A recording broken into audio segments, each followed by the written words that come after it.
organization Playbook, taking control over your cost. And for this, I would like to invite on stage Mr.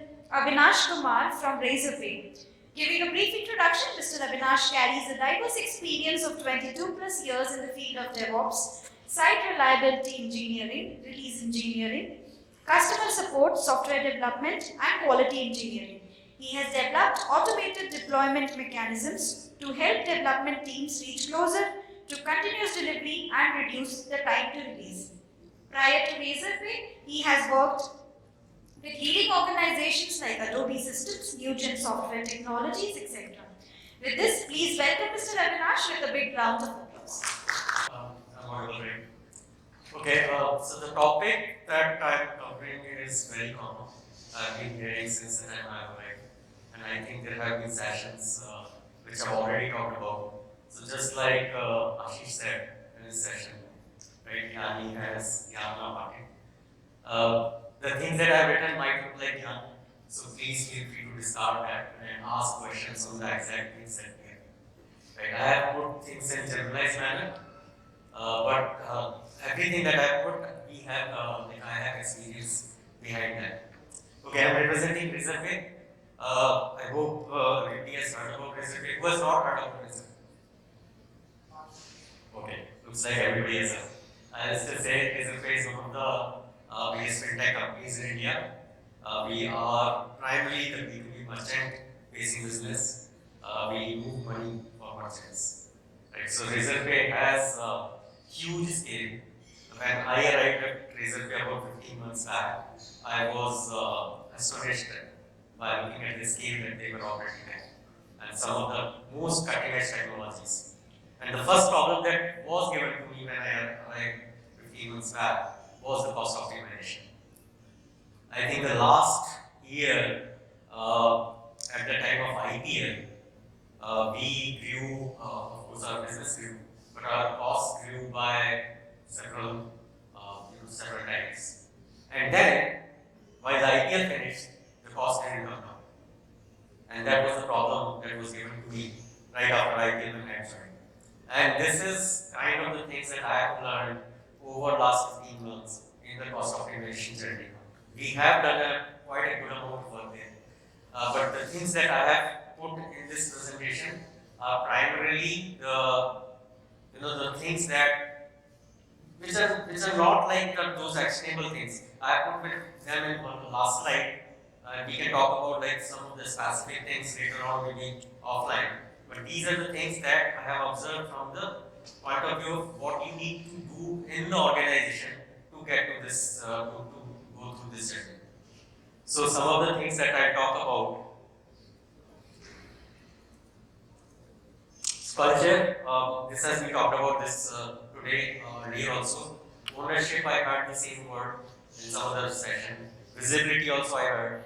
Unit economics, Sanjay mentioned when Sanjay was here. I think Sanjay's session might have seen some of these things. And then some of the areas that last night that I talked about. Okay, so I'll go through some of these slides. Please feel free to ask questions if you have. Or maybe later after the session we can talk. So culture, okay, this I have stolen from internet. I'm sure you must have seen this. Right, you leave the SQL instance on, and I think everybody, whoever is working in DevOps, would have seen as soon as they get into the cost optimization journey, the first thing that they come across is, oh, what is, some developer left something, and then you have to go and clean it up. Okay, so if you see the cost, you have to do it. By the way, kudos to Aditya. I'm not going to match his slide levels. His slides were awesome. His presentation was awesome. Thank you very much. And thank you for keeping everybody updated. Your presentation was super awesome. Okay, these boring slides start. But cost awareness culture. What I realized in my journey, this was one of the most important aspects. Before we started on this journey, cost was one team's problem. Right? As I was given this startup, it was our problem. I had the DevOps function at Razorpay. It was DevOps problem. Everybody said, we don't know, right, what you're talking about. It's your problem, go figure out. What I realized is that set up that culture in the organization where you say that it's everybody's problem. Right? It's every developer's, every engineer's problem. Until then, you're not going to succeed. And then it has to have direct relation with business goals. And that's clear. That's in every organization you find that particular business alignment will be there.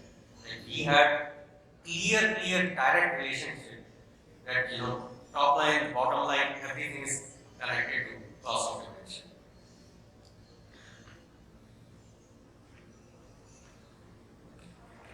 Okay, so how do you bring that cost awareness culture? Right. It's not an easy problem.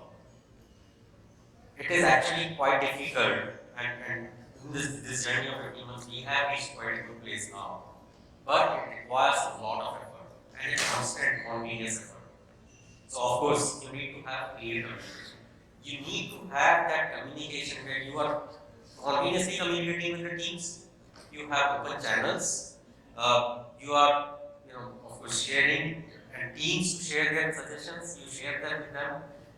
Like in organization, in our organization at Razorpay, DevOps team was a team which was kind of playing that role to bring that visibility, that awareness. But then everybody needs to start understanding, and then you have to play at multiple levels, right at the leadership level to the ground level. Then training and education, of course, you need to continue regular training sessions. What can be done, what cannot be done, what are the areas that you must attack first. I remember initially when I started, we were like going in everywhere in every direction. I don't know, you remember that, how many of you seen Lagan movie? You remember that scene where once this guy was setting up the team, one guy hits the ball and everybody runs towards that ball. Right? Everybody was running. And then he said, okay, guys, you stick to your places. When the ball comes to you, then you throw. There was a problem, right? People like, everybody was going in the same direction, at the same problem, and at the smaller chunks. Somebody realized, oh, see, we have this EC2 instance running, and then everybody will start looking at the EC2 instances. So then, that's where the training comes in. That you need to start looking at multiple places, and then start looking at which are the higher things, which are the higher bang for your efforts. And then, of course, you have to reward, motivate people. Right? Who is saving more? That's important. That helps. We have seen that. He inculcated several awarding processes around this cost optimization. Benefits. I think benefits are everybody is aware of benefits. What are the challenges? I'll more focus on challenges. There's a big resistance to change. Every time there's a culture change, it brings a lot of resistance. This is not my job, right? I am here to write code. I am here to ship the product. My product manager is not giving me time. Why are you asking me to look at cost? That's the resistance to change. Until that goes away, it's very difficult. Then it's ongoing, right? Sometimes people say, okay, if it's one sprint job, I do it. Managers will say, okay, how much time do you need? Okay, I'll take it in the next sprint and then we'll be done. No. It has to just keep on going. And then measurement. This will come up to my next section, visibility. Measurement is super important. Until you know, you'll not be able to fix it. So you need to know how much it is.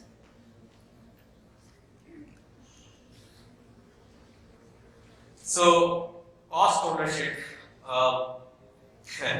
game. I dread the day when AWS invoice arrives.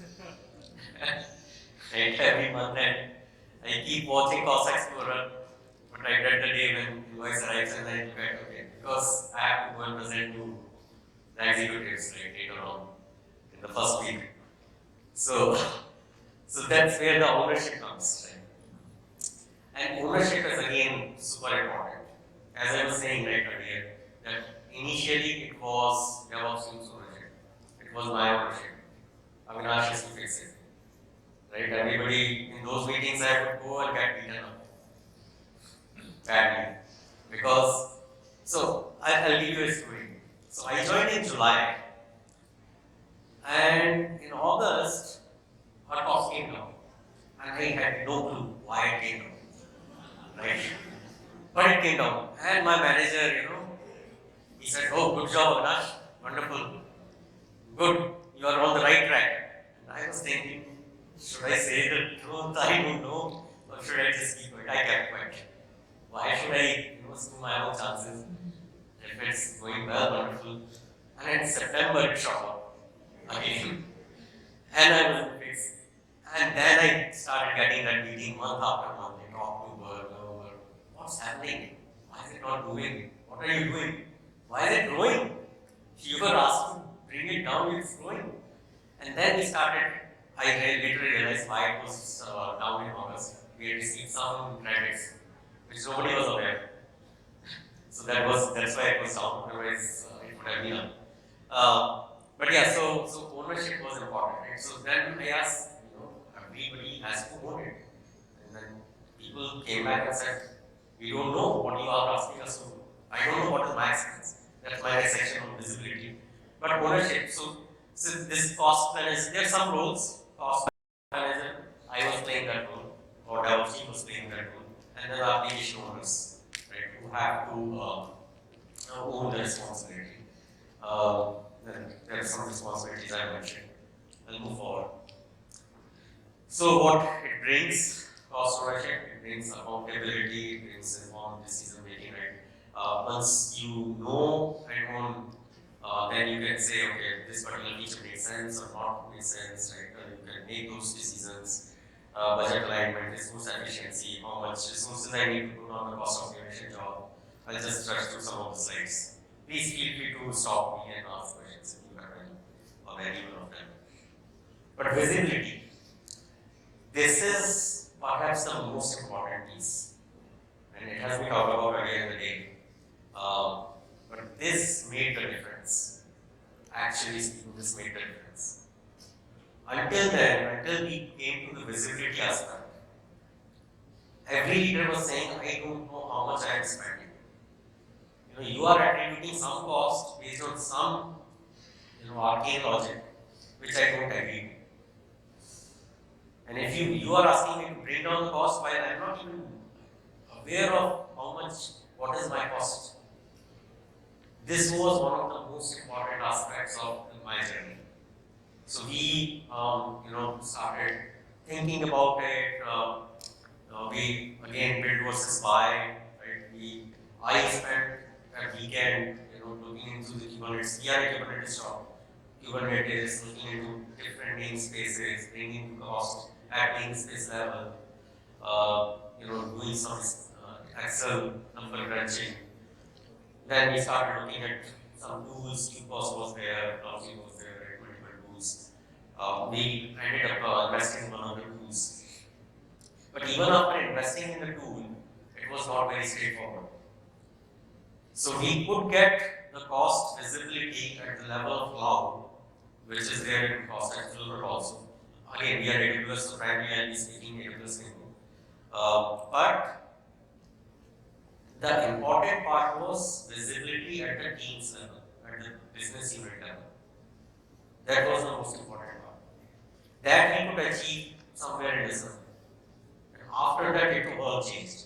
So again, some of the things I've mentioned, right? Granularity has to be there. It has to be near real time. I think real time even AWS doesn't provide. So it cannot be near real time. The cost attribution is more important. So these are some of the dashboards. So this is one of how we see on a daily basis. What is the cost going? What are the different categories? This has really helped us a lot. And the next slide is very important. Very good. I don't know if you can see it, but basically drilling down into certain aspects helps you a lot.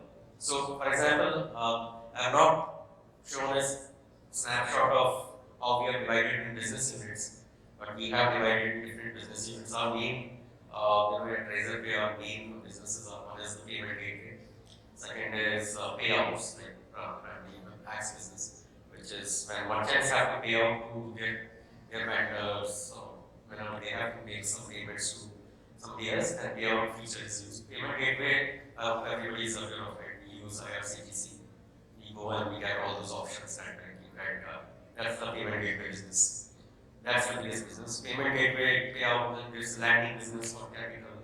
So that business. So we have divided that in different business units. And then you can double click on that business unit and can start going down, can keep drilling down. I've shown here the chart where I can say, for example, by the service category, I can see. If I double click on compute, I can see what are different compute services. If I double click on that, I can see instance types, right? Which instance type is using how much money. And then if I double click on instance type, I can get the actual instance server. Right? So that kind of drilling down capability is very important. And this helped a lot.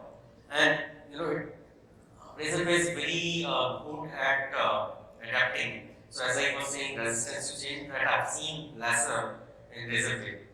So very quickly engineers adopted this tool and went on to started looking into all those things. And they started coming to us then. Okay, you are showing this much cost to me, but I don't agree because this particular piece, this database is not something we use. This database is used by that team. So can you please attribute that to that particular team? That kind of conversations started happening. So this visibility was very important. After this, we of course gave goals to different teams, right? Okay, payment team, you are spending X amount, now you have to reduce it by 1%, 30%, whatever it is. And that's again a continuous exercise we are continuing to have. So this was the game changer. And then this started helping us a lot. Then is the unit economics. A very simple exercise I have, just for the sake of illustration, I've shown in the next slide. But this is again important because how otherwise you start with, okay, my cow bill is X million dollars. I have to bring it down by whatever management says. Say this goal 20% optimization. So they say, okay, bring down your bill by 20%. What do you start with is, okay, absolute bill, let's say my bill is $1 million. So your goal is 20%. So you have to bring down 800K. What we miss out on that is, what if business grows? How will you calculate that? And that's where unit economics is really, really important. And I think this has been talked about. Everybody must understand. Again, not some new thing that I'm speaking. Everybody would have some kind of unit economics that we're working with. Right? Either cost per transaction, cost per customer, cost per user, right? MAU is a term that is used in startup culture. Cost per MAU, right? So I've again taken a very simple example here. So 1 million is the cloud bill. Let's say your number of users are 1 million. So cost per user would be $1. Right? If you have to now get to 20% of the optimization, same goal, you have to actually bring it down to 80 cents per user. But let's say your user has grown 1.2 million. So actually you have to come down 960K, not 800K. So your goals are different for the same top line or bottom line. So it's important to look at unit economics and not really at the absolute costing. Because if you look at the absolute costing, you will get lost. So it's important to find the right matrix. Right? Matrix is very, very important. And this is my last slide. Basically, cost optimization areas. I could have, created a whole presentation around this, and I have actually a few more additional slides. If somebody is interested, I can talk about them later on. But this is basically multiple areas, and in no particular order. But if you are on AWS, all these are areas where you can go and start looking at optimizations. Multiple areas. Data transfer. We were surprised to see how much we were expanding in data transfer, and not the data transfer to internet, just within availability zone in one region. Because we were trying to be highly available, we were having our services in multiple zones, availability zones, zone 1A, and we are in Mumbai, so 1A, 1B, 1C. And the amount of money that we were spending just in, services communicating to each other within zones. That was astonishing. And it is an all-critical problem to solve this. Because you want to maintain high availability. Availability is another big important part of DevOps, right? So then how do you solve it? Because if you are sending a request, you don't know where will it land. Will it land in the same zone or will it go across the zone? Of course, Kubernetes is still solving it. There are other ways of solving it. So we did solve it. And then similarly, S3 storage cost, right? Are you having the right lifecycle policies? VPC flow logs, right? At one point, somebody enabled VPC flow logs, and it was eating up a huge amount of cost because the amount is staggering. Just the amount that gets generated on VPC flow logs is staggering. And then you're sending it to your logging aggregator also, which means you're even spending another big amount of money on that. So these are different multiple areas. If you're interested, I can talk about them myself, or I can connect you my team who have actually done all of these things on the ground, and we can talk a lot about them. So that's all I think I have. If there are any questions now or later, I'm over to later. Any questions? Okay, I guess you don't have any questions. There's no question. Okay.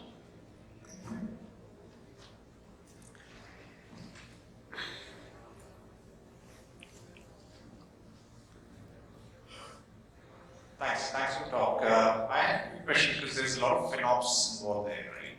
How are you structuring this with your teams? One is the education part where you're doing a lot of roadshows and kind of educating. The other part is how do you build this as a team, or how do you structure this as a practice within the teams? Okay, good questions. FinOps is a new term, right? There's a FinOps forum that has started in the industry. Somehow in RazorPay, FinOps is used for a different thing, which is which deals with merchants and takes care of the financial operations. So I could not have used that term. So we didn't use that FinOps term because it had already been taken by some other team, operational team. But what we did was very organic. There was nothing specific that I did in terms of the terminology. It was like, as I was saying, more and more communication at the leadership level, at the ground level. We are a huge Slack using like everything happens on Slack and multiple channels. So using that Slack for communication. So it was quite kind of very organic. You talk about roadshows. We didn't do a very a huge amount of roadshows there. It was like just going and talking about visibility, giving the goals, then talking about how you can improve. For example, one of the things that I mentioned, Devtron, right? This was a suggestion from AWS.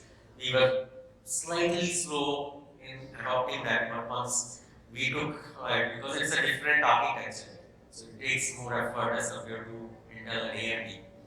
But then we started pushing it. So it was again just an education in a very organic way, not like a very specific effort that I made.